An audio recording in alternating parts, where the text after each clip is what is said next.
시험에서 출제가 유력시 되니까 관심 있게 봐두셔야 됩니다. 자, 지금 정비사업 시행 절차상 시행 절차를 보았습니다만은, 자, 아까 사업 시행 계획서 작성해서 인가 신청이 들어갈 것이고, 그래서 사업 시행 계획 인가 고시가 있게 되면 바로 사업을 시행해 들어가는데요. 이때 사업 시행관에서 이때 정비사업이라는 것은 세 가지 있죠. 정비사업 세 가지 있는데, 주거환경 개선 사업이 있었고, 주거환경 개선 사업, 그리고 재개발 사업이 있었고, 재건축 사업이 있었습니다. 이때 이 사업은 시행 방식이 몇 가지 있냐? 주거환경 개선사업은 시행 방식이 5개나 있습니다. 5개. 이것은 재개발 사업은 2개 있습니다. 이것은 1개 있어요. 이 시행 방식 꼭 시험에 나오니까 관심 있게 잘 봐두셔야 되겠어요. 알겠죠? 자, 주거환경 개선 사업을 보면 5가지 무엇이냐? 이 사업별, 아까 시행자를 우리가 보았는데요. 여기 사업 시행자, 이것은 아까 시장, 군수 등이 직접 해주기도 하고, 봐보면 토지주택공사 등을 시행료로 정해서 보내기도 한다고 했고요. 이것은 재개발 사업 아까 2가지 있었죠. 조합을 만들어서 조합이 시행자 되기도 하고, 토지동 수요가 20명 미만이면 그냥 토지동 수요가 직접 시행자 되기도 한다고. 이것은 재건축 사업자를 만들어서 조합이 사업을 시행합니다. 그랬죠. 이네들이 시행자예요. 그래, 이 주거환경 개선사업은 이 시행자가 직접 그 지역에 들어가서 정비 기반설 그리고 공동시설을 확충 설치해주고, 토지동호 소유자가 스스로 자기들 주택을 계량해서 사업을 하기도 합니다. 그리고 이 시행자가 그 정비관에 있는 것들, 토지등을 다 전부 또는 일부를 수용해버려요. 수용해가지고 바로 주택을 건설해서 그 토지등호 소유자한테 공부하거나 그냥 대지만 조성해서 토지등호 소유자, 그의 의지에게 공부해서 처리하는 경우도 있습니다. 이걸 수용방법이라 합니다. 수용방법. 그리고 이 시행자가 바로 접수해서 땅을 정리해가지고 원 토지사한테 줄 수가 있어요. 환지 공급방법.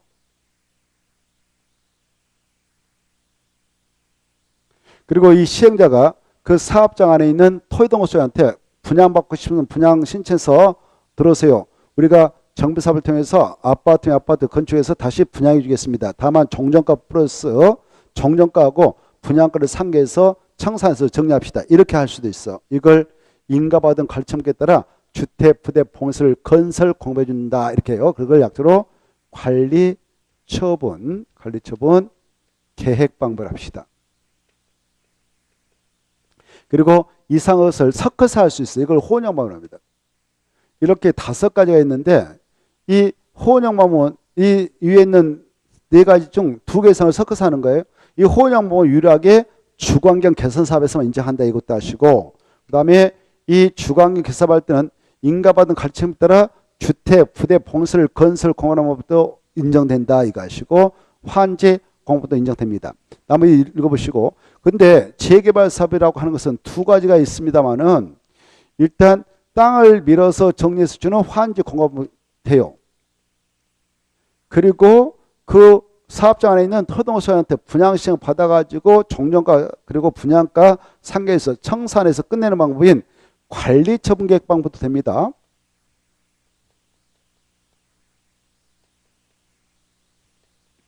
그런데 여기 주거환경 사업은 관리처분 계획을 통해서 건설 공급해 주는 것이 주택 그리고 부대시설, 복리시설 이렇게 묶어서 줍니다만은 근데 이 재개발 사업장에서는 꼭 주택만 만들어주는 게 아니에요. 왜냐하면 이 재개발 사업은 주택을 부셔가지고 주택 만들어주기도 하고 상가 공장 부셔가지고 그걸 만들어줄 수 있어. 그래서 그걸 통합해서 표현한 말이 건축물이 건축물.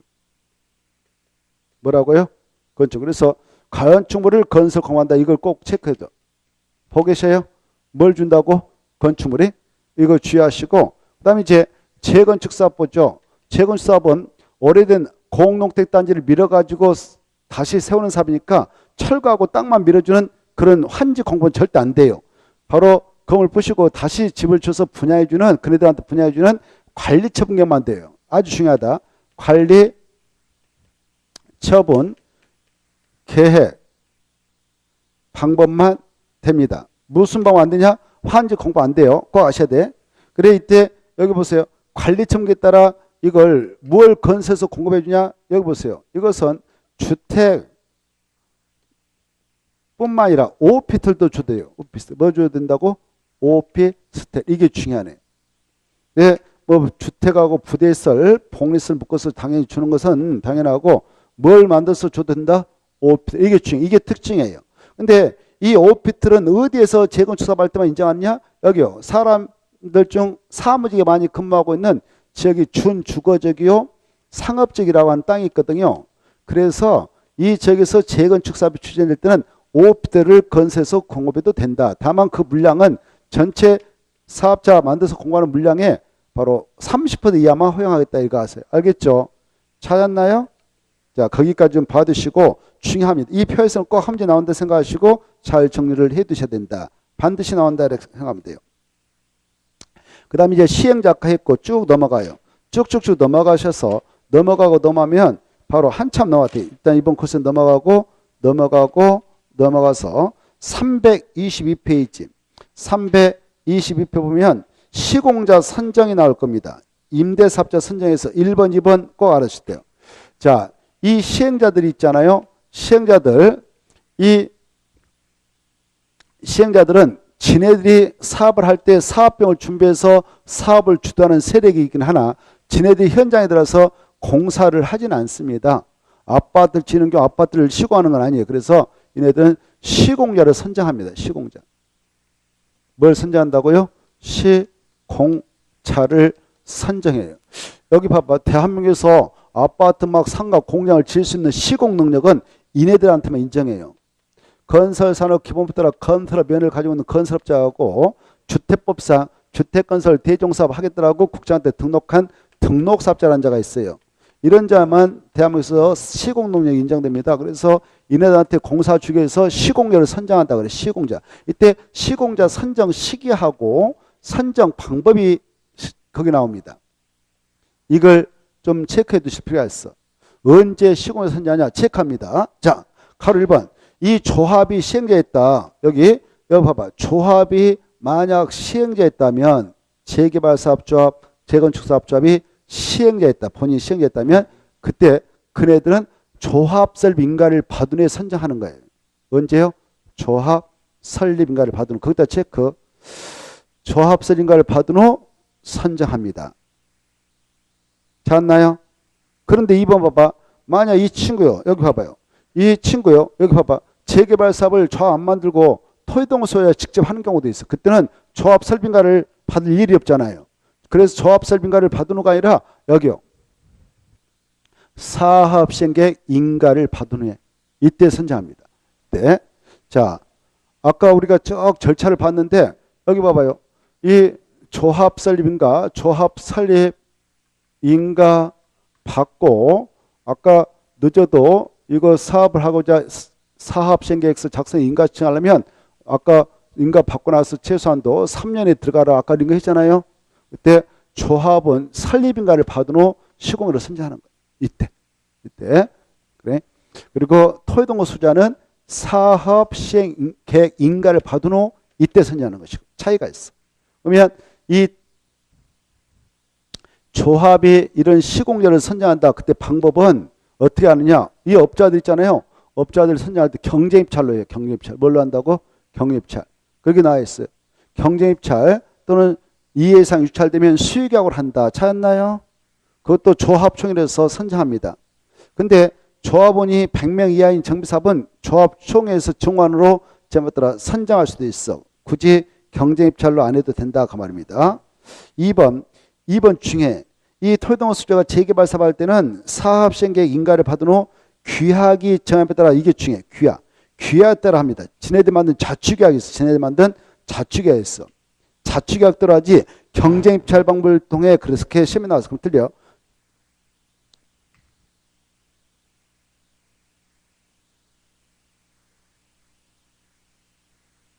그리고 가로 3번 여기 이제 만약에 보세요. 시장 군수 여기 봐봐. 시장 군수 토지 주택공사 등이 시행자다.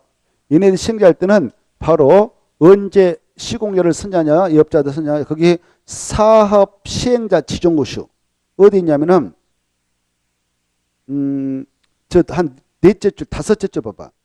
사업 시행자 지정고시 사업 시행자 지정고시 한 넷째 줄 다섯 줄 찾았나요? 거기 가로 3번에 넷째 다섯째 줄 사업 시행자 지정고시. 그래 이런 시장군수 등은 사업 시행자 지정고시 바로 경쟁입찰 시계법으로 건설부터 등록서를 시행으로 선정해야 됩니다. 이 경우 주민 대표의 토지동 소유자 전체에는 경쟁입찰 시계약 방법으로 바로 시공료를 추천할 수 있고 추천했던 자가 있으면 시행자는 그 자를 시공으로 선정해서 바로 일을 하게끔 해야 합니다. 그 다음에 넘어오셔가지고 한참 넘어갑니다. 나머지 통과해도 되겠고 넘어가시면은 어디 가냐 한참 나와있지. 조합은 아까 했죠. 쭉 넘어가셔서 340 쭉 넘어갑니다. 349페이지 흐름만 좀 봐도 되겠어. 349페이지 자, 이 사업시행자들 이렇게 사업시행자가 등장했다 아까 그러면 조합까지 설립해서 등기처가 조합이 성립되면 조합은 시행자로 만들어진 거예요. 그 시행자들은 사업시행계획서를 다 작성합니다. 사업시행자는 정비에 따라 사업시행계획서를 작성하고 넘어가시고 작성해서 가로 350페이지 인가받습니다. 누구한테 가서 인가받느냐? 시장 군수단한테 인가받는다. 그렇게 흐름만 봐두세요. 저 밑에 사업시행자는 정비사업을 시행하려는 경우 사업시행계획서를 작성해서 정관 첨부해가지고 시장군수단한테 제출해서 사업시행계획 인가를 받아라. 이 정도 보시고 넘어가요. 넘어가서 이제 사업시행가 고시 인가시행하면 가로 2번 60일이면 인가여부가 결정나구나. 가로 2번 352페이지 며칠이요? 60일 하나만 봐두시고 나머지 통과 쭉 넘어가셔서 355페이지 가로 3번 가로 3 보면 정비구역 이 범죄 예방 이 정비구역으로 증된 사업장에 가서 보면 이제 이 정도 됐잖아요. 여기 봐봐요. 이 사업 시행결제상 이게 떨어졌다. 사업 시행가 떨어지면요 급속도로 사업이 진척됩니다. 여기가 지금 정비사업을 하게 되는 정비구역이 아니다. 여기 보세요.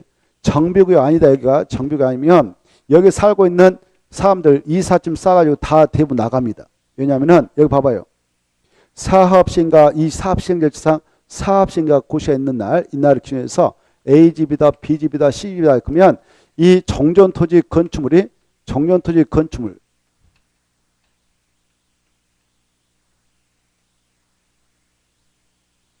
이 정전토지 건축물 가격이 결정나거든. 이때를 기준해서 결정나요. 야 A 것 네 것은 3억 B 것 이거 3억 5천 D 것 네 거 5억 이렇게 사업시행가 고시가 있는 날 기준해서 감정평가자 통해서 가격을 싸 매겨요. 철거하기 전에. 철거를 하기 전에 다 가격을 매겨요. 알겠나요? 언제 기준해서 매긴다고? 사업, 시행, 인가, 고시가 있는 날 기준해서 감정을 매겨요. 매겨놓고 보니까 이제 내 집은 얼마짜리다 알고 이삿짐 싸고 나간 사람들이 있어. 그러면 그 집 동네는 텅텅 비어가요. 텅텅 비어가. 턱턱턱 다 비어가. 몇 사람 지금 이사 갈 준비가 안 돼가지고 살고 있다. 그러면 어때? 빈집이 속출하니까 범죄들 득세를 하다. 알겠나요? 범죄들이 그 불량한 청소년들이 거 가서 기거하면서 난리친단 말이에요. 요즘에 그런 거 많이 나오잖아요. 밤에 무서운 데 가서 내가 인터넷에 동영상 올리겠다 해가지고 막 가는데 험한 집에 가서 보면 사람들 누워 계신다 막 돌아가셔가지고 엄청 많네. 가서 빈집에서 누워 계신 분 안에 돌아가셔가지고. 그래 왜 거기에서 또 노숙자들 막 살기도 하고 막 복잡해. 범죄도 많지만. 그래서 여기 안전사고가 발생할 수 있으니까 우리 법에 이렇게 하고 있었자. 가로 3번. 시장, 군수 등은 야 네가 사업신가 내줬지. 사업신계획 인가 내줬지. 인가를 내줬다면 인가권자가 누구다고요? 시장수예요. 시장수. 시장수 네가 인가 내줬다면 인가 내주고 나서 그 사실을 관할 경찰서장한테 통보해줘라. 이제 이삿짐 싸가지고 나갈 사람들이 많을 것이다 이겁니다.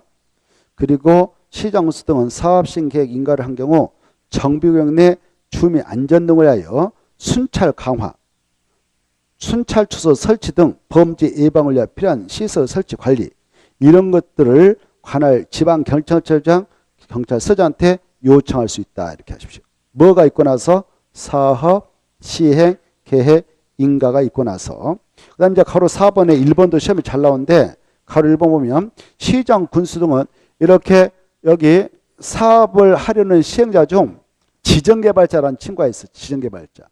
지정개발자. 예컨대 이 조합이라든가 토이동호소자 같은 이네들에게 문제가 있어가지고 바로 자기가 사업을 못해서 시장, 군수 야 네가 좀 사업 좀 해라 찍어준 사람이 있어. 그 사람이 재개발 사업을 하겠다고 사업시행계획서 작성해서 인가시행에 들어왔어. 그러면 야 너 미덥잖아. 그때는 사업비의 일정한 비율을 예측해 할 수 있어.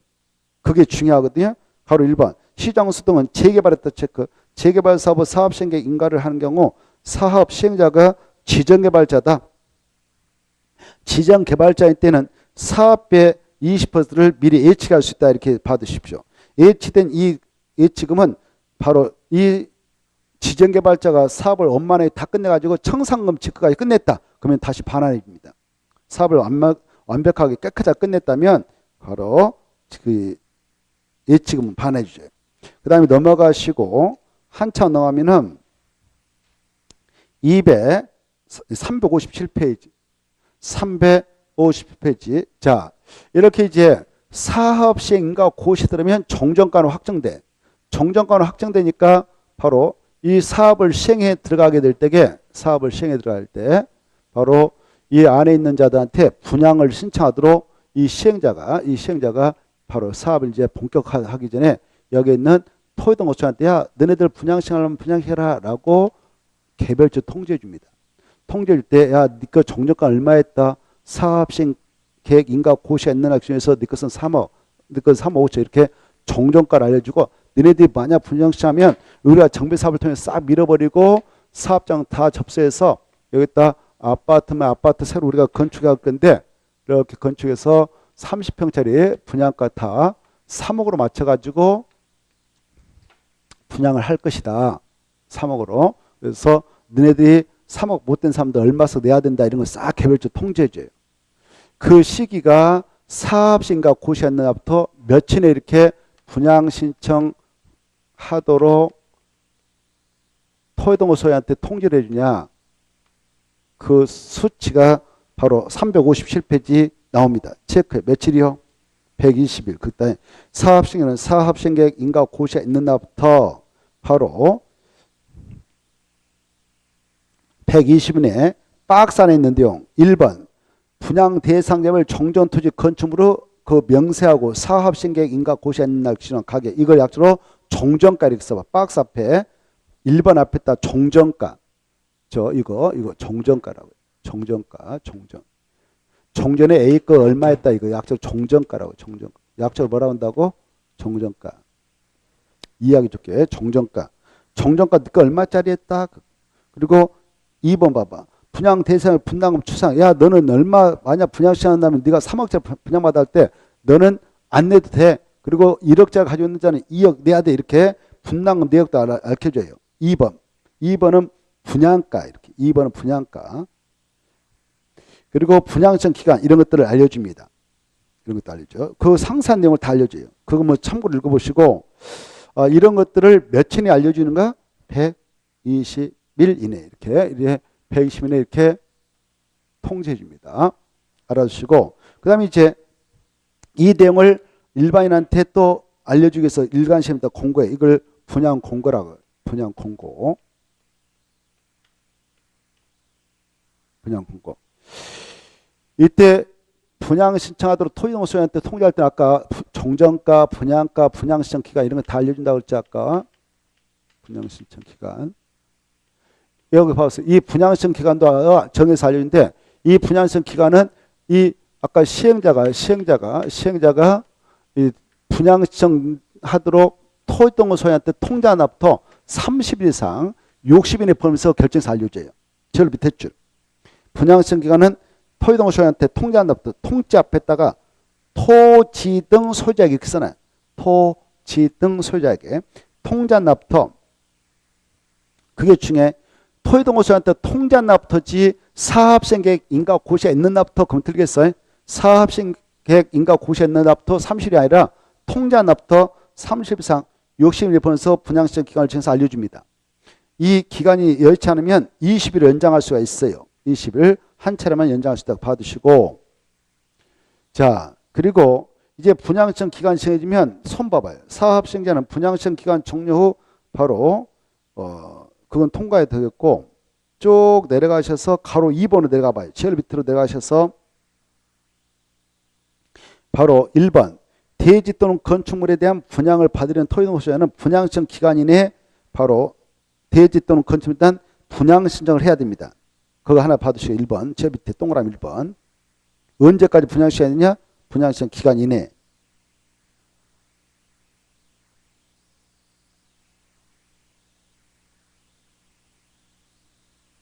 그리고 위에 올라가서 하나 체크할 게 있어요. 올라가서 보시면요.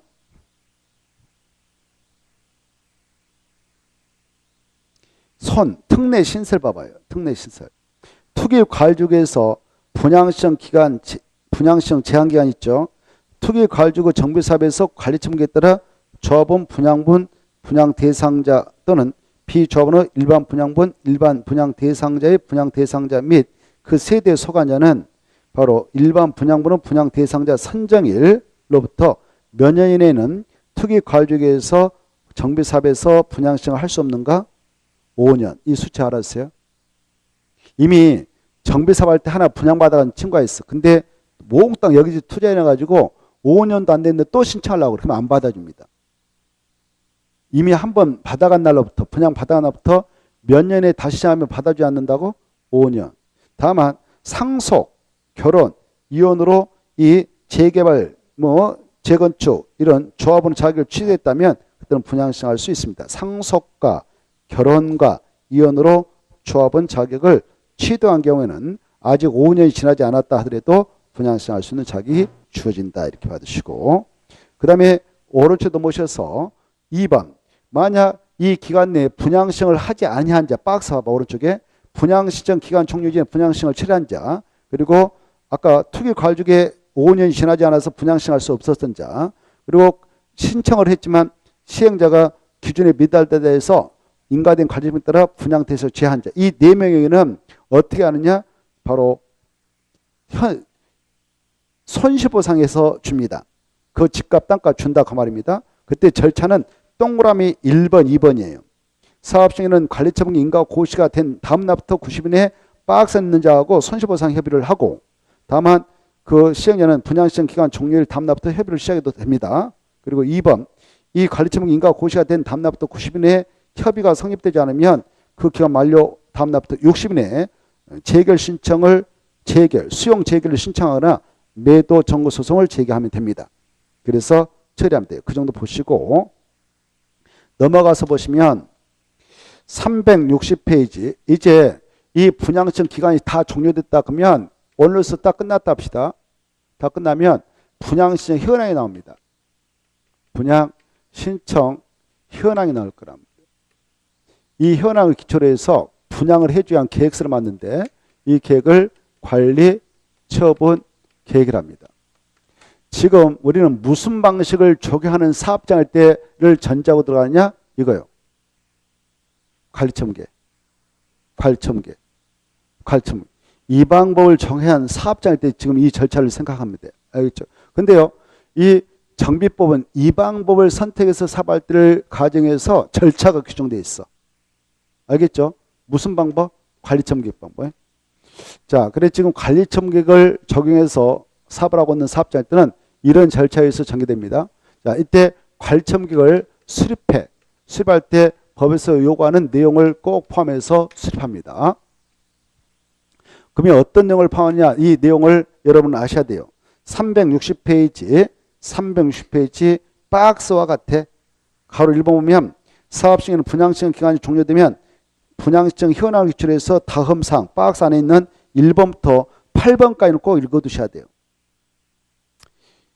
전체인 분양설계, 분양대상자 주소 성명, 분양대상자를 분양 예정 대지 건축물 추산의 분양가, 그 다음에 오른쪽에 5번 바로 분양대상자별 종전토지 건축물 명세와 사업시행 고시에 있는 것은 종전가, 그리고 사업비의 추산액, 조합원들의 분담 규모 부담 시기, 그 다음에 분양대상자 종전토지 건축물에 대한 소유권의 권리명세, 세입자별 손실보상 권리명세 그 평가, 이것들을 포함해서 수립해가지고 이런 내용을 포함해서 수립합니다. 그리고 나서 인가를 신청해서 인가를 받아야 이 계획이 확정돼요.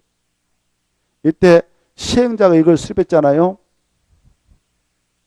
이 관리청객은 분양 처분을 행하기 위한 구청객으로서 수립되는데 수립해서 바로 인가를 신청해서 인가받습니다. 인가권자가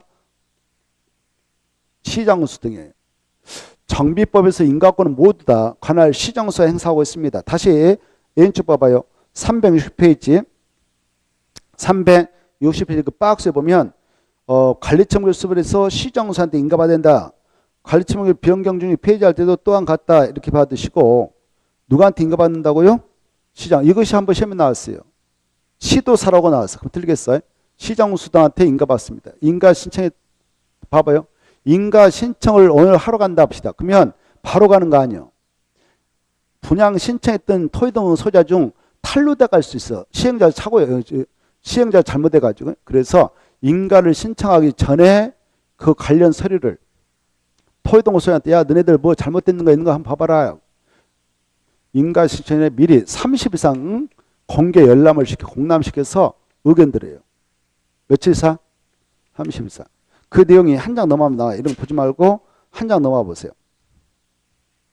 한 장 넘어가면 바로 쭉 넘어와서 365페이지 나올 거예요. 365페이지. 찾았나요? 제일 밑에 가로 3번. 사업시행자는 관리청객을 수립하여 365페이지 가로 3번. 사업시행자는 관리청객을 수립하여 관리청객 인가 신청하기 전에 며칠 이상 토지등 소유자한테 공람해서 의견 들으라. 30일. 자, 그거 딱 받으시고 이제 이런 절차가 있어서 2번 이제 인가 신청했어. 인가 신청하면 이 시장수가 며칠이면 답을 내주냐? 30일. 30일. 근데 외회적으로 60일을 또 기간 줄 수가 있어요. 60일. 이 기간 내에 관리청 인가 여부가 결정나요. 원칙은 30일에 근데 외회적으로 이 인가 신청 들어왔던 서류가 어마어마 많이 들어왔어. 그래서 자기들이 감당이 너무 힘들다. 그때는 전문기관의 검증을 의뢰할 수 있어. 검증. 타당한지 이걸 그때는 60일에 관리청계 인가가 떨어질 수가 있어요. 만약 인가 고시가 떨어졌다 합시다. 이렇게 며칠 이내에 인가가 결정하는가? 30일. 다만 시장수 등은 관리처분 계획 타당성 검증을 요청할 때는 인가 신청 받은 60일 내에 인가를 결정해서 시행자한테 통지해 주면 된다. 이렇게 봐주십시오. 자, 이때 타당성 검증 기관은요. 가로 3 보면 검증 공공기관은 한국토지동사 지방공사 한국감정원이에요. 이 정도 보시고 그래서 다시 앞으로 가봐요. 자, 362페이지 봐봐요. 362페이지 가로 2번. 이 시행자가 관리청객을 수립하긴 한데 이거 자기 마음대로 수립하지 못하고 수립 기준을 법에서 규정하고 있어요.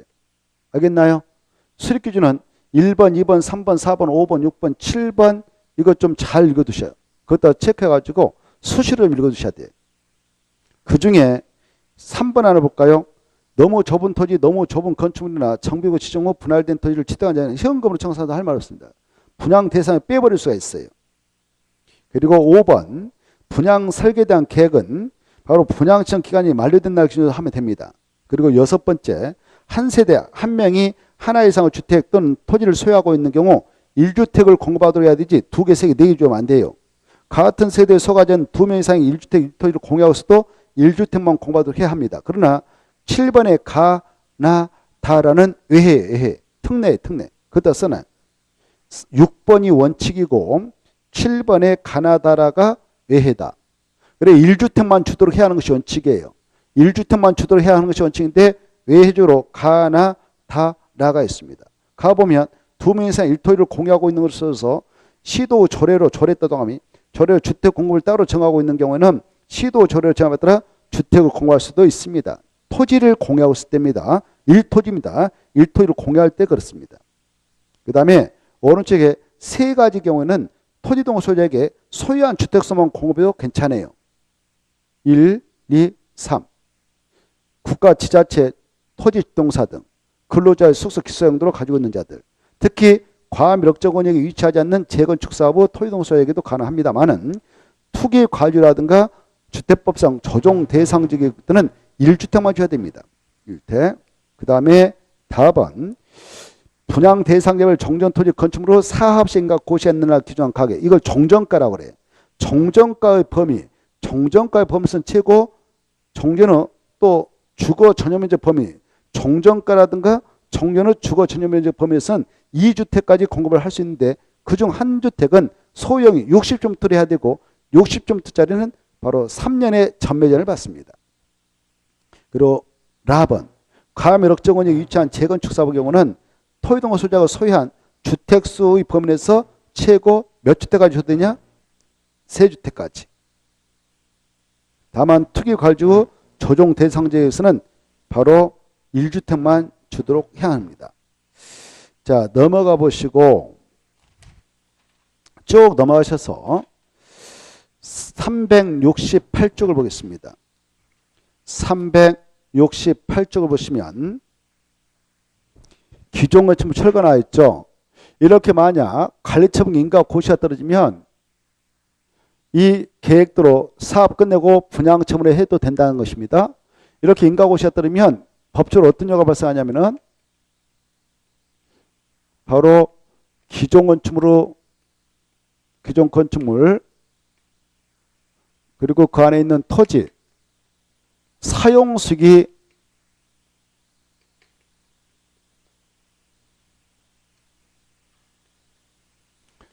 중지됩니다. 사용수익을 못합니다. 법적으로. 그리고 본격적으로 철거를 해야 되기 때문에 그렇습니다. 기존 건축물 철거를 해야 되니까. 기존 건축물 철거 시작을 해야 되니까 기존 건축물로 또 토지의 사용수익이 중지되는 효과가 있어요. 이때부터 사용수익 못합니다. 그 내용이 가로 2번에 있거든요. 가로 2번에 사용수익 정지하고 그 1번 보면 기존 건축물 철거에 있죠. 1번 좀 읽어두세요. 제일 위에 사업시행에는 관리처분 인가를 받은 후 기존 건축물을 철거한다. 이 경우 사업시행에는 기존 건축물을 철거하기 전에 관리처분계획 수립을 위하여 기존 건축물에 대한 물건 조사하고 사진, 영상 자료를 만들어 착공 전까지는 보관하고 있어야 된다. 그리고 2번 사업시행자는 설령 관리처분계 인가 고시가 떨어지지 않았다 하더라도 좀 박스안에 보니까 기존 건축물로 붕괴 등 안전사고 우려가 있다든가 폐 공과 밀집으로 범죄 발생 우려가 있으면 건축물로 소유자, 기존 건축물 소유자의 동의 시장수 구청장 철거가 받아서 해당 건축물을 철거할 수도 있어요. 이렇게 철거된 경우에는 토지 등 소유로서의 권리물은 영향을 주지 않습니다. 즉 물리적으로는 기존 건축물이 철거돼서 없어졌지만 그 건축물에 있는 권리물은 그대로 살아 숨쉽니다. 법적으로. 그리고 밑에 가로 2번은 한 문제감이니까 꼭 봐두세요. 정전의 토지 또는 건축물 소유자, 지상권자, 전세권, 임차권자 등 권리자는 관리처분계 인가고시가 있는 때부터 바로 밑에 소유권 이전고시가 있을 때까지 공사가 다 끝나고 나서 분양받게 되는 자에게 건축물 대지에 대한 소유권 이전고시를 해준데 그때까지는 정전토지 건축물을 사용하거나 수용할 수 없다라는 것. 다만 박스 안에 있는 경우는 외주로 인정됩니다.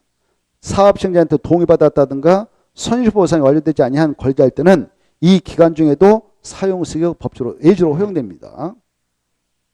그리고 오른쪽에 가로 5번 보십시오.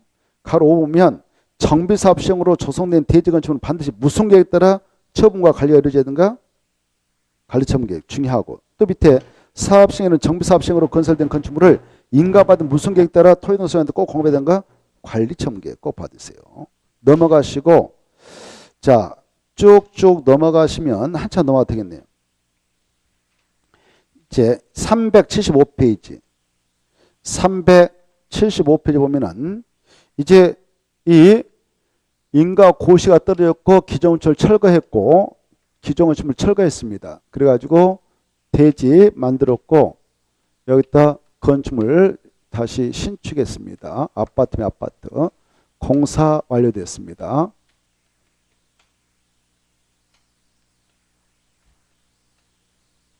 그러면 준공인가 신청합니다. 준공인가 시장군수한테 시행자가. 시장군수 자기가 시행자이면 자기는 준공수 안 받습니다. 그냥 공사를 고시합니다. 준공인가 그에 따른 공사를 고시에 따르면 이제 분양 신청해서 분양받고자 대기하고 있는 자에게 지체 없이 소유권을 이전해서 줍니다. 관리청에서 정한 대로 소유권 이전해서 고시해줘요. 이때 소유권 이전 고시가 있으면 그 고시를 다음날 분양받은 대지하고 건축물 대지 소유권을 취득합니다. 여러분이 아파트 재건축 재개발할 때 분양받으면 이때 소유권 이전 고시가 있는 날 다음날에 취득하고, 소유권 이전 고시 후 시행자가 지체 없이 또 등기까지 해줘요. 지체 없이는 할 수 있는 가장 빠르시죠. 분양해줬던 건에 대해서 등기를 신청과 촉탁에 의해서 끝내줍니다. 이때 등기를 마칠 때 소유권을 취득한 게 아니고 그 이전에 이미 소유권 이전 고시가 있는 날 다음날에 취득합니다. 이때 소유권 이전 고시가 있게 됨으로써 어떤 자는 증왕권 했다. 더 큰 거 받았다. 종전권에 비해서 증왕. 또 적게 받았다. 감왕권. 그때는 청산금을 주고받습니다. 그 차익으로서 청산금을 지급하고 교부해 준대요. 이 청산금 소멸시는 5년이라 하겠습니다. 자, 이 내용을 한번 체크하죠. 375페이지에서 알아둘 것은 가로 1번 하나, 제가 여기 가면 시장군수 등이 아닌 사업시행자가 정비사업 공사를 완료하면 375페이지 가로 1번 바로 시장군수한테 준공인가 받아야 한다. 그 정도 보시고, 누구한테 준공인가 받는가? 시장군수. 그 다음에 저 가로 2번을 건너뛰어서 시장군수 지가 직접 시행했던 정비사업을 끝냈다면 자기는 공사하려 공고 고시하고 끝내지 준공인가 받지 않습니다. 그리고 가로 3번을 꼭 읽어보시고 넘어가셔서, 자 377페이지 소유권 이전 파트가 꼭 시험에 나오니까 잘 받으세요. 자, 이전 절차 보면 사업 시에는 공사를 고시하였으면 지체 없이 대지 확정 측량 토지 분할 절차를 거쳐서 관리처분에서 정한 사항을 분양받을 자에 통지하고 대지 건축물에 대한 소유권 이전해 줍니다. 가로 2번 중요하죠. 사업 시에는 이 대지 건축물로 소유권 이전할 때는 그 내용을 고시하고, 이렇게 고시하면 대지 건축물을 분양받을 자는 소유권 이전 고시가 있는 날 다음날에 그 대지 건축물의 소유권을 취득한다. 그게 시험에 나왔죠. 가로 2번에 1번 꼴 읽어두세요. 이때 대지 건축물을 분양받을 자에게 소유권을 이전한 경우, 그다 소유권을 이전한 경우 종전토지 건축물에 설정된 지상권 등은 마지막에 소유권을 이전받은 대지 또는 건축물로 설정되고 본다는 거 넘어온다. 그 다음에 가로 3번에 1번, 2번 읽어두세요. 누가 등기해주냐? 시행자가 지체 없이 해준다. 가로 2번. 이 소유권 이전 고시가 있고 등기가 있으니까 다른 기 못합니다. 넘어가시고 378페이지 청산이 나와 있죠. 청산금은 가로 1번 꼭 읽어두세요. 청산금은 일괄적으로 원칙 징수하고 지급하는데 2번 중에 외주로 이 정관에서 정한 바가 있다든가 아니면 총회 의결을 통해서 따로 정한 바 있으면 분할징수, 분할지급도 허용됩니다. 그리고 가로 3번 마지막에 소멸시효가 나오는데 오른쪽 페이지 첫째 줄에 그거 나와요. 몇 년간 권리 행사하지 않으면 소멸시효가 완성되는가? 5년. 5년도 중요하지만 앞에 있는 말이 중요해요. 소유권 이종시가 있는 날 다음 날부터 5년간 행사하면 소멸한다 이게. 이게 중요합니다. 나머지는 통과하고 넘어가셔서 보면 쭉 넘어가서 386페이지 386 매도 청구 꼭 읽어두세요. 재건축 사업 사업시행자는 사업시행계획 인가 고시에 있는 날부터 30일 내에 다허무자 즉 조합설비에 동의하지 않는 자 토지만 그 시장수 주택공사 등 토지 등록사 등 신탁업자의 사업시행자 지정에 동의하지 않는 자 이네들에 대해서는 바로 1차적으로 30일 내에 야 너네들 정말 끝까지 동의할 거야 말 거야 라고 해답할 것을 서면 촉구하고 만약 촉구한 날부터 2개월 내에 해답이 있어야 되는데 없으면 바로 동의하지 않겠다는 뜻을 해답은 간주합니다. 그래서 매도 청구를 해버릴 수가 있다는 거. 마지막에 매도 청구할 수 있습니다. 자, 이때 매도 청구는요. 아까 그런 자뿐만 아니라 그거 보면 토지 소유자, 건축물 소유자 것도 매도 청구할 수 있습니다. 그 다음에 쭉 넘어가십시오. 넘어가셔서 자, 이 정도를 이번 코스에서 보시면 되겠고요. 저기 397페이지 하나만 보고 마무리 짓겠습니다. 396페이지 396페이지 찾았나요? 자 보면 정비사업 전문관리비 나옵니다. 이 정비사업 뭐 철거업자 뭐 설계업자 시공업자 이런 정비사업 그런 업자들이 있는데요. 이 업자가 되고자 할 때는 시도사한테 등록해야 돼요. 누구한테 등록한다고요? 시도사 그것다 체크 시도사에게 등록해야 된다. 다만 주택건설 등 정비사업 관련 업무를 하는 한국토용사 한국감정원은 시도사에게 등록하지 않아도 됩니다. 오른쪽에 모셔서 2번은 꼭 알고 계세요. 이 이제 등록하면 업자가 되는데 정비사업 정업자는 동일한 정비사업이다요. 다음 업무를 오른쪽에 넘어왔습니다. 다음 업무를 병행했다 동안 병행해서 수행할 수 없다 했다. 즉 갑이라는 업자가 있는데 갑이라는 업자가 한 사업장에서 철거도 설계도 시공도 해감수도 안전도 다 맡아서 할 수 없는 거예요. 이해돼요? 자, 그 다음에 4번 시도사는 정비사업 정업자가 다음에 해당하면 그 등록을 취소한 1년의 기간 정해서 업무 정지를 명할 수 있는데 그건 중요한 거라 네 가지 1호, 4호, 8호, 9에 해당할 때는 이 업자의 등록을 반드시 마셔야 된다. 1. 줄 거예요. 거짓 부정으로 등록한 때. 그 다음에 4호 업무를 직접 수행하지 않을 때 자기가 위탁받은 업무를 직접 수행하지 않을 때 업무 앞에다 위탁받은 그렇게 써봐요. 위탁받은 4번에 업무 앞에다 위탁받은 공부 좋게 위탁받은 업무를 직접 수행하지 다른 업자한테 줬다. 그때도 취소해야 됩니다. 8호 봐보세요. 최근 3년간 이해상 업무정지 처분을 받는 자로서 그 기간이 합산 12월 초과한 때 중요하고 그 다음에 넘어가서 보면 9호 다른 사람에게 자기 성명상호를 사용하여 이 법에서 정한 업무를 수행하게 하거나 등록증을 대한 때는 반드시 등록을 마셔야 된다. 이렇게 봐주십시오. 됐죠? 그 다음에 가로 2번 봐봐요. 가로 2번 이 정비사업 정업자는 등록 취소 처분을 받기 전에 계약을 체결한 분은 그러나 계속 수행할 수 있습니다. 그 상대방을 보호하기 위해서 이 경우 그 업자는 해당 업무를 완료할 때는 정비사업 정업자로 간주를 해줍니다. 이 정도는 봐두십시오. 자, 오늘은 여기서 마무리 짓고 다음 주에 뵙겠습니다. 안녕히 가십시오. 예, 다음 주에는 건축법 하겠습니다. 수고하셨고 마치죠. 5수업